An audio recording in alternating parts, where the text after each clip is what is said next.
part of a way to help get towards financial freedom is making sure that you have all of your things in order. I'm not selling people a house. I'm not changing the world. I'm not changing people's lives with a t-shirt, who knows.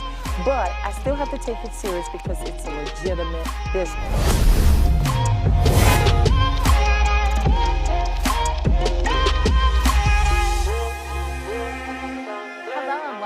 Financial Freedom with Mia D. Martin. I'm especially excited today to have Dr. O'Neill back for another episode.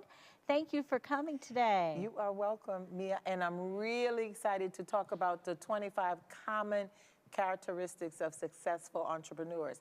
That's why I'm back today. I can't wait to hear more about it. Part of a way to help get towards financial freedom is making sure that you have all of your things in order if you're pursuing entrepreneurship and if you're a professional. So let's dive right in, Dr. O'Neill, and let's talk about what some of those 25 things are.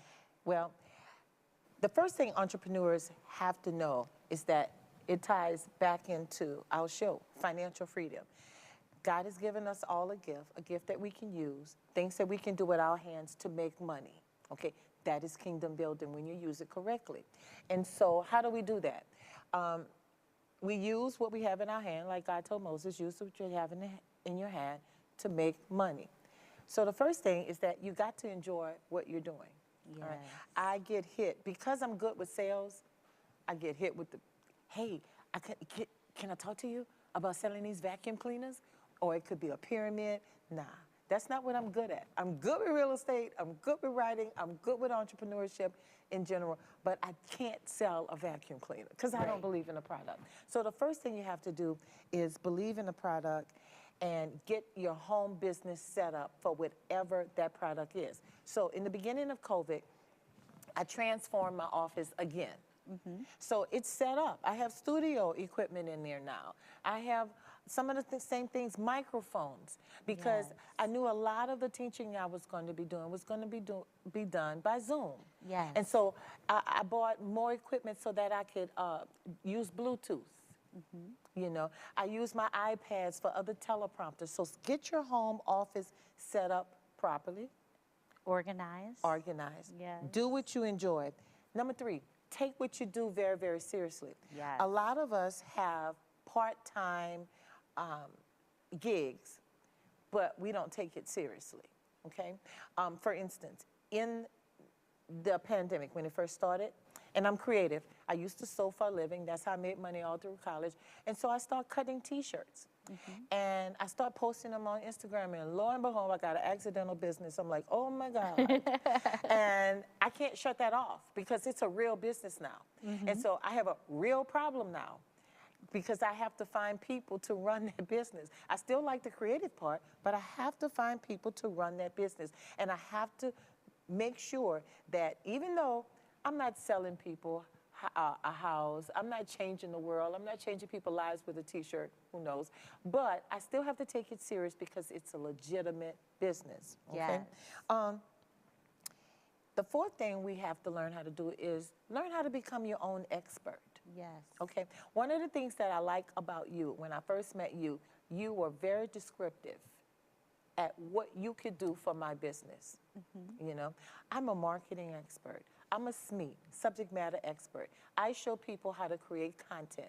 I tell them about the importance of social media, etc. You know, and so become your own expert. Nobody else is going to toot you on the horn to do that. And let's dive into that a little bit deeper, because I remember that day very vividly, and we've been friends ever since, and we've always had great entrepreneurial conversations and just great conversations in general. Now, the awesome thing about being in marketing and having a marketing agency was when I was given the opportunity to come in and do work with an insurance brokerage. And that brokerage is Genesis Asset Management Strategies Group. And when I was brought in, I ended up getting licensed as a producer myself. So initially, from a branding perspective, I was looking at, okay, now not only am I a subject matter expert in marketing, but now I also have this other expertise and insurance that I continue to develop daily. So I think I've had to pivot as we always talk about, being able to pivot and think about the positioning of how I position my expertise as a consultant on both ends, right? And as a business owner on the marketing agency side and consulting side, and then being a producer broker on the insurance side. And how do you sustain and grow that?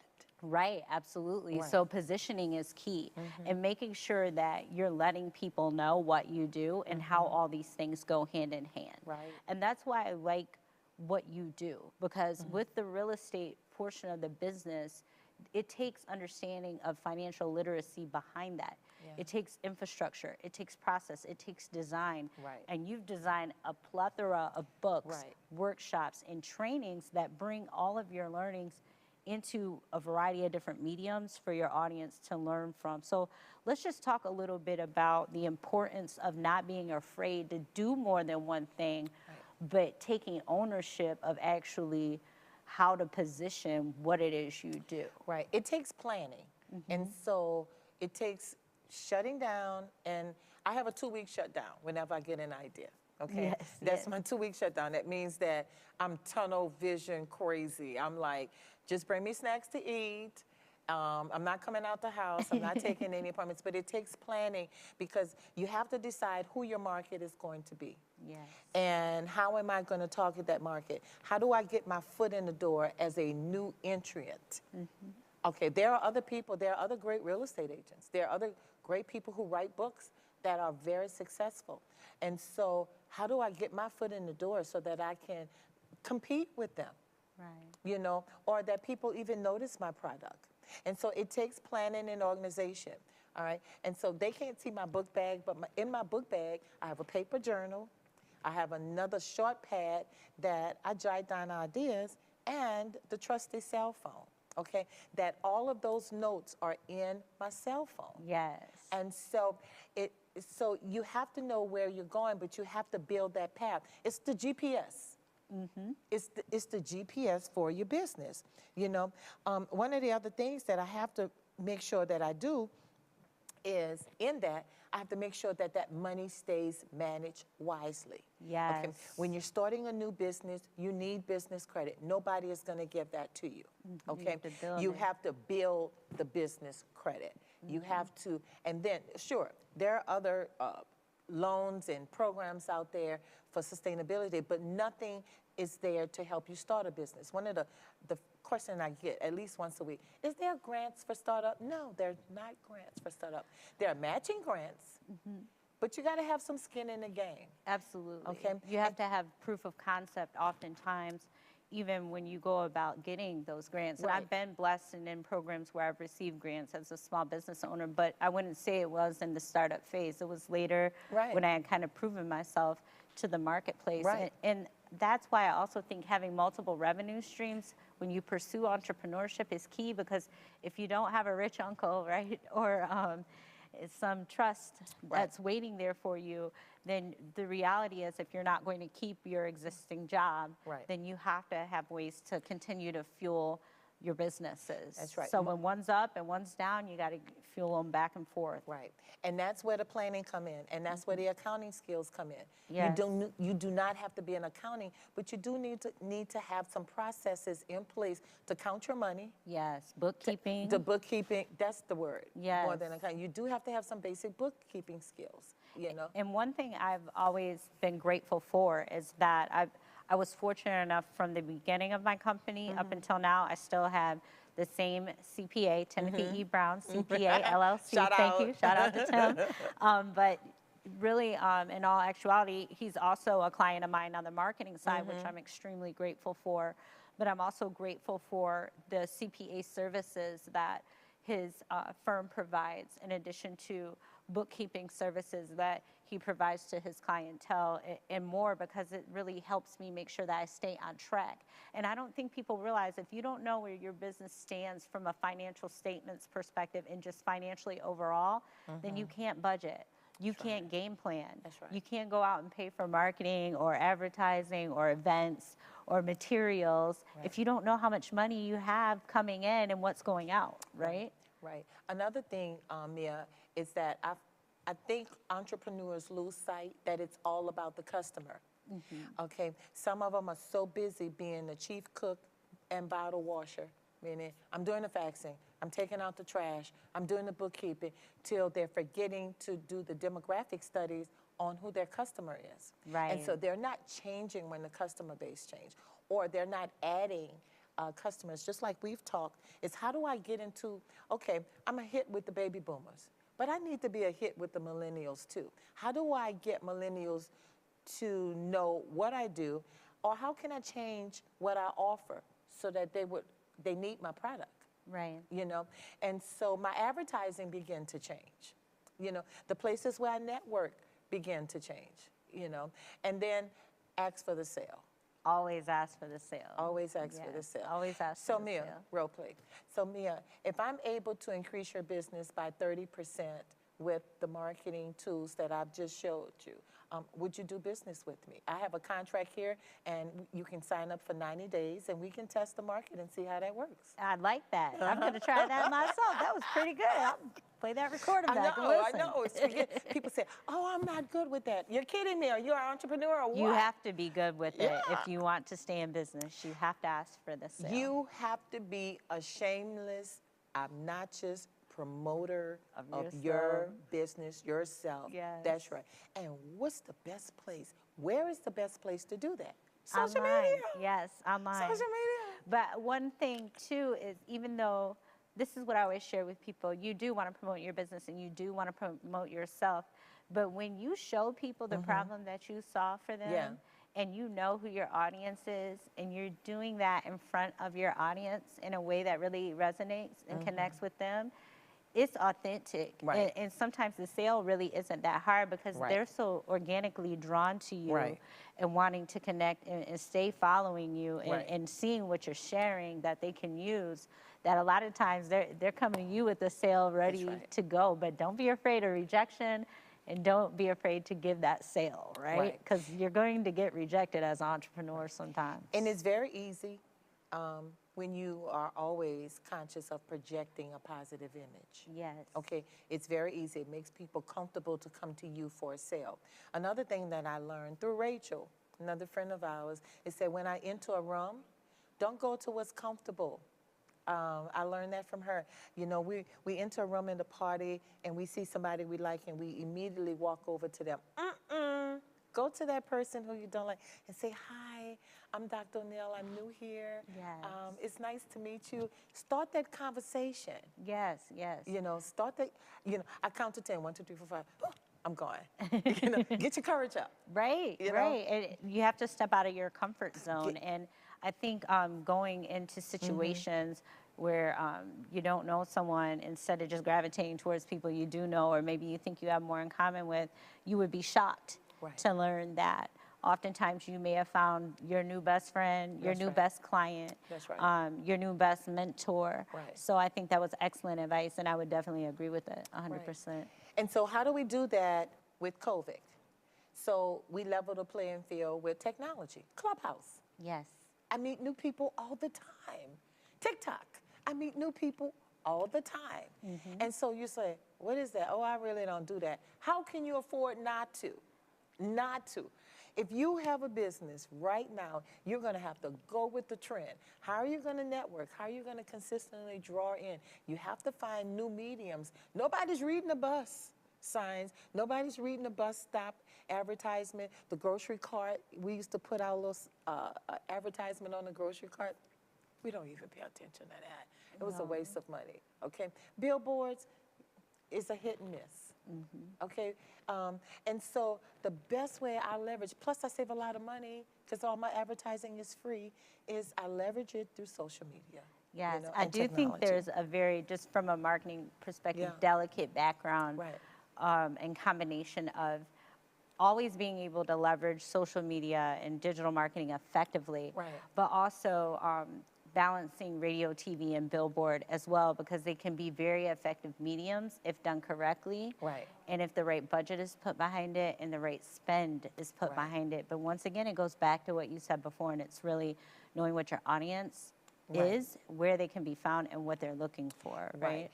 And it goes back to something you've been saying all along, but you didn't say it, is that building a top-notch business team. Yes. Okay, yes, we talked about the accountant. We talked about my social media specialist. Okay, so you have to find what you need to help your business grow and build that team. Those are your players.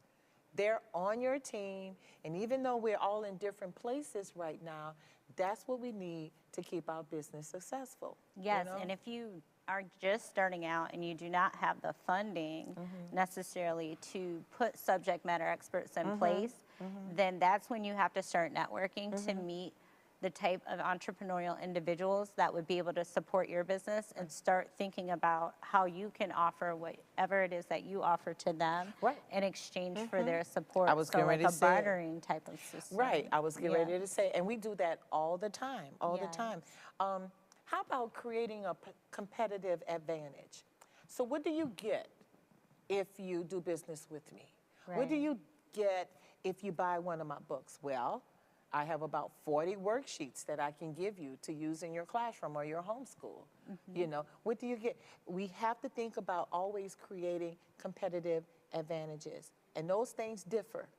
Yes, and one thing that I think people should really think about on the entrepreneurial side is the fact that what are those differentiating factors, right, between you and your competition? So for me, there are a lot of fantastic marketers. There are a lot of great people in the insurance industry here in Atlanta. But what I look at are what are the differentiating factors between myself and those individuals, because sometimes those differentiating factors can build capacity. And what you can do is come together with your competitors where you may not be strong and they're stronger to build a team to address and take on larger projects. So I think being aware of who your competition is and being realistic about who it is too, even though we all have goals and dreams of, you know, competing against Fortune 10 companies in some cases and things of that nature. The reality is that our competition may be someone here locally. So get to know that person, get to know how they go about approaching their business, ask how you can support them and they can support you, because ultimately that's what you have to do to be successful, is build capacity. I see them telling us that we got a break coming up, but before we break, I want to bring out another point. I know you're like me. I'm either teaching a class or I'm taking a class. All the time. I cannot say how important it is to invest in yourself. Yes. Workshops, education, books, periodicals, news articles, podcasts. Yes. Investing in yourself. I Training, spend the money to all kind. Yes. Pay other people for their expertise. Yes. That's very important. And that's how we met. That's how we met, and that's how we continue to meet. We have think tanks that we belong to, you know. Do. It's a blessing. Group of other women entrepreneurs that help us think, to help us grow, you know. And you're able to take those tools and put them right back into your business, and more importantly, help somebody else with them. Yes. Well, we'll be back here soon. Stay tuned, and we'll be back with more great information for you. You all know him, my boy, Will Smith. His tone is a very conversational tone, and he has the ability to be a storyteller because he is a, you know, actor. And so this book was more of a page turner. I really enjoyed hearing and listening to him narrate the book. Also, I think it was a really great book because he was just so open and honest. And I mean, I don't think he really left anything out. I mean, he talked about everything in the book. And I just want to throw this out there, that this is basically one of my favorite memoirs. And you know how I feel about the other book that I have read.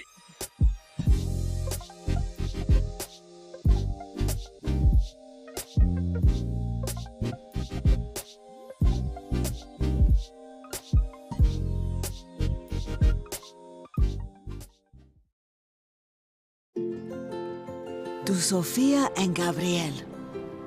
Even though these old knees can't follow on your adventure to the forest today, these flowers represent my love. These stitches and threads join us together.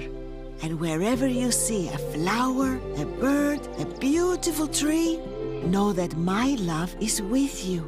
Make the forest part of your story at a park near you. Find one at discovertheforest.org.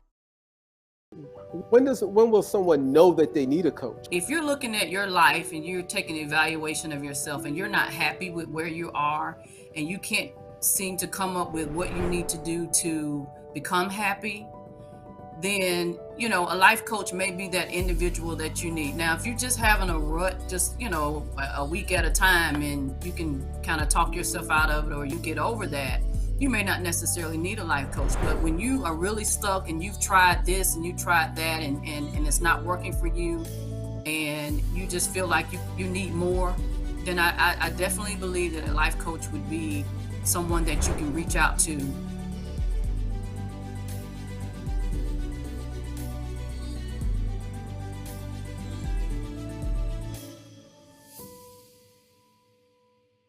Welcome back to Financial Freedom with Mia D. Martin. And today we have Dr. Danette O'Neal. We were having a very great conversation about 25 steps to really keep us all in order as entrepreneurs and keep our financial freedom in order, right? Right. I think that I should say that these are the conversations we have even when we're off air. Absolutely. You know? Yes. These have to take place in order to have financial freedom and to be successful as an entrepreneur. And it's funny, we never talk about the latest movie or the favorite restaurant. We're always talking about the same stuff, you know? Being successful and how to go about doing it. Right. Yes. And so one of the other things that I meet a lot of people who said, I'm not good with asking for the sale, or I'm not good with talking. I met a cook the other day. She was in my class. She has some of the largest city contracts in Atlanta, but she's not good with the negotiation part. She's shy, and that's fine. Hire somebody who can talk.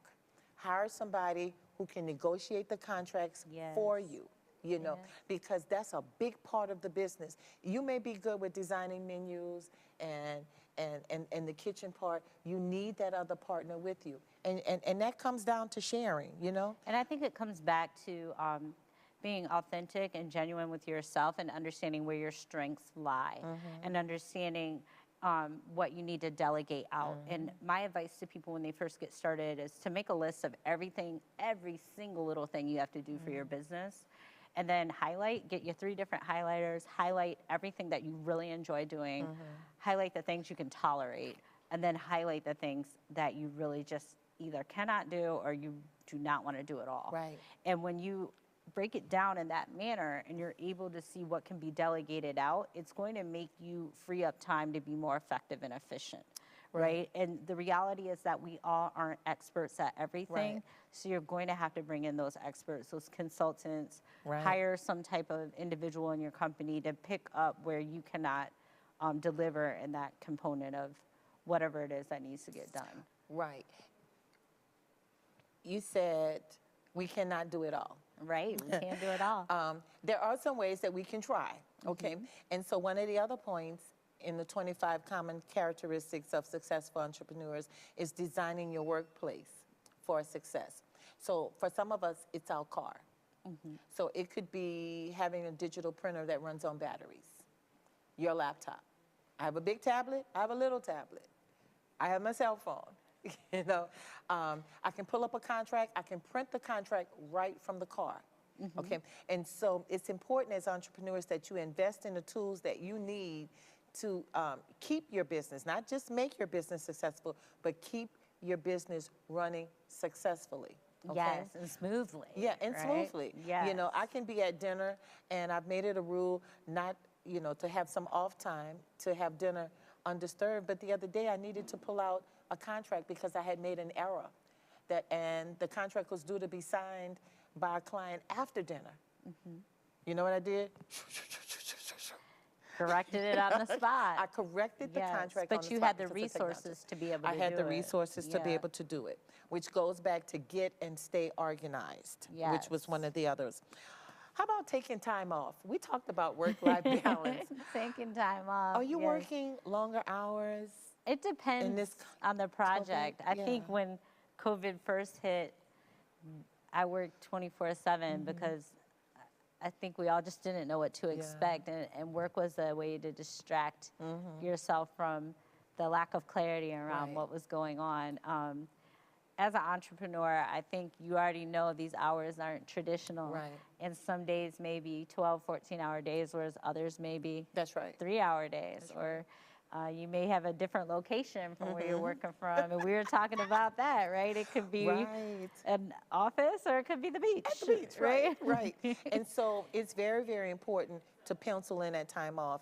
As entrepreneurs, time gets away from us. I don't know why employers don't want you to come back to the office, because we're actually working and being more productive at home. I And agree. we're able to get a lot of things done. At the same time, is that we're spending 14 hours, most of us, at the desk. Yes. Okay, and so what I do and what I tell other entrepreneurs to do, small business owners, is pencil in advance that day off or that half day off, because most of us are working 60 to 80 hours a week, and that's very important to work-life balance. You need your mind clear to think of more creative ways to grow your business. Yes.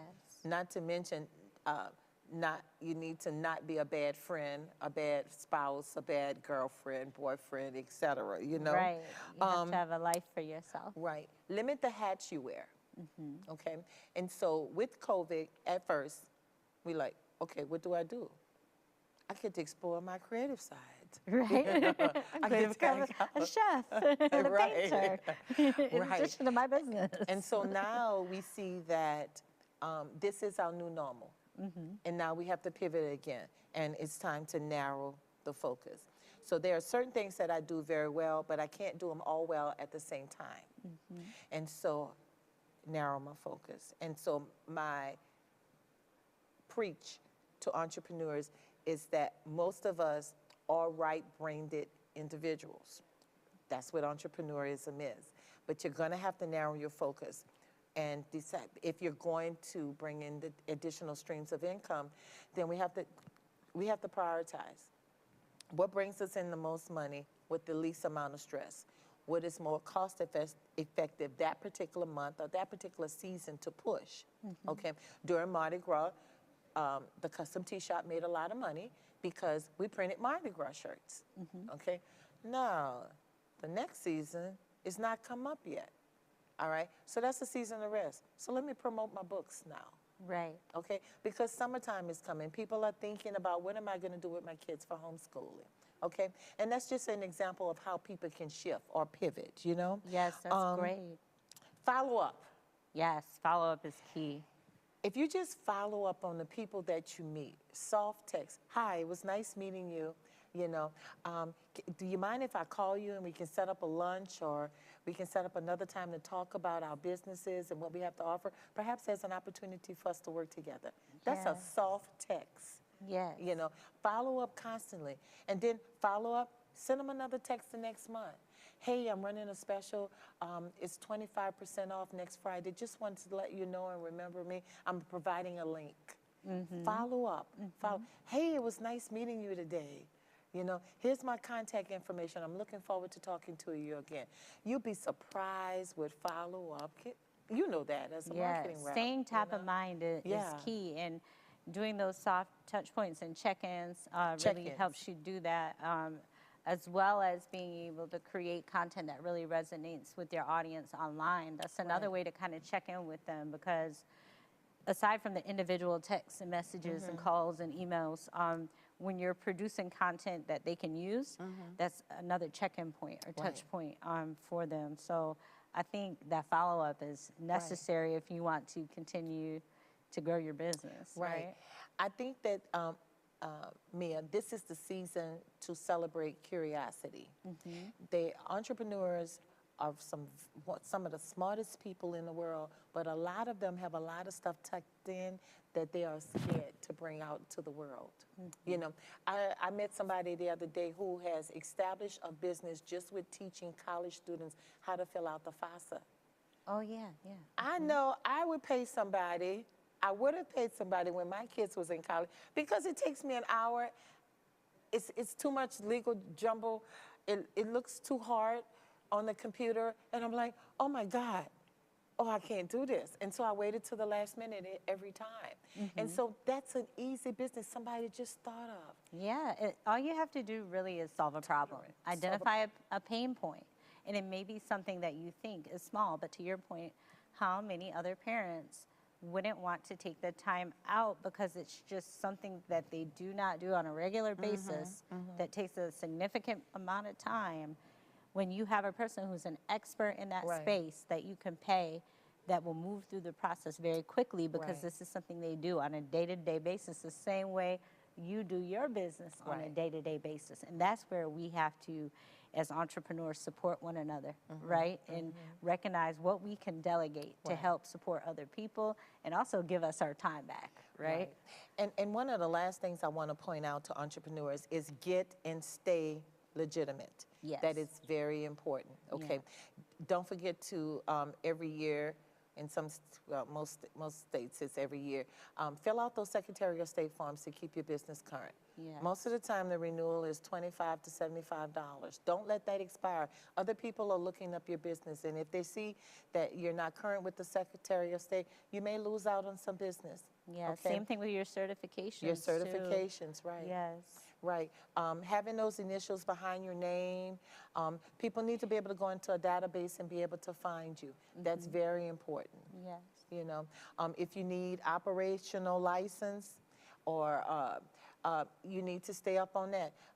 If you owe city taxes, you need to stay up on that. Yes. You know, and so that's where the accounting comes in. And it may be hard for small entrepreneurs, but you can build that into your calendar right in your phone and set off a little alarm. Oh, 10 days before I have to submit the sales tax to the city of DeKalb. Right. But you have to do it. Right. You have to hold yourself accountable so that you can be successful and not put yourself in situations where you owe back taxes or you owe different fees that are associated with setting Right. things up late. So you have to really stay organized, or once again, bring someone in that's going Right. to help do that for you. Right. Yes. So once again, I like to say to our audiences, this is how we met, and this is what we do on a regular basis. We coach businesses to self-sufficiency. Yes, You know, absolutely. We help them through social media marketing, through business planning, Insurance, protection, yes. protection, taxes. Insurance is a whole nother. Oh my God. Yes, insurance, and we could have a whole nother show about that, Yeah. and we will, but for those who are watching on the entrepreneurial side and the professional side, for me, when I got into the industry, I didn't recognize how many different products that were out there to really help business owners secure a really good future, Right. and just ways to protect themselves and their families. Right. For example, if you were to get, Lord forbid, a critical illness or a chronic illness, right? Thinking about affordable options like term with living benefits. Flood insurance, interruption of business insurance. If you become disabled, I mean, these are all disability things you have to be insurance, that's right. realistic about, because if something happens to you and you're the person who runs the business, then who's going to take care of your family, or how will your mortgage be paid? That is right. How will your hospital bills and things like that be paid? And like I said, we can have a whole nother episode Right, about that, and we right. will. I cannot thank you enough for being here today, Dr. O'Neill. It's always it's a my pleasure. pleasure. Thank you for coming to share your expertise. And Thank you. hopefully we get to have you back again. Right. I want to tell everybody to look for me on social media. I'm on everything. TikTok, Snapchat, Pinterest, Facebook, LinkedIn, Twitter, all under Danette O'Neill, or you can go to DanetteO'Neill.com. And you'll find all of this information and more, worksheets that you can download. I have a wonderful presentation about what we did that expands this. I'll put a Google link on there where you can download that also. Thank you so much for sharing. And if you want to find me on the insurance side,